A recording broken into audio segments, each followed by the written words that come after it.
कधी असा फोन आला आहे का जो तुम्हाला लक्षात राहतो? आजची कथा आहे एका शेवटच्या फोनची. तर नमस्कार मित्रांनो, मी प्रवीण आणि तुम्ही पाहताय स्टोरी टेलिंग मराठी. एका छोट्या गावात राहणारा रोहित शहरात नोकरीसाठी गेला होता. आई रोज फोन करायची, बाळा जेवलास का? पण रोहित नेहमी व्यस्त असायचा. एक दिवस आईचा फोन आला. रोहित म्हणाला, आई मी खूप बिझी आहे, नंतर बोलतो, आणि फोन कट केला. त्या रात्री त्याला पुन्हा फोन आला, पण यावेळी गावातून.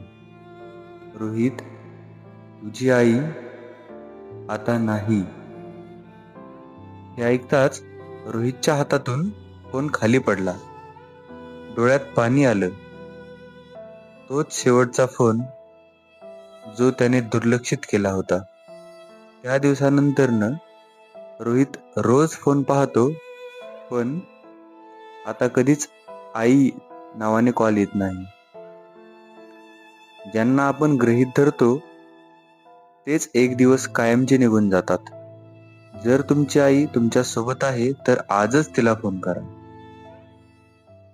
जर ही कथा तुम्हाला आवडली असेल तर लाईक करा, शेअर करा आणि अशाच नवीन कथा ऐकण्यासाठी स्टोरी टेलिंग मराठी चॅनलला सबस्क्राईब करा.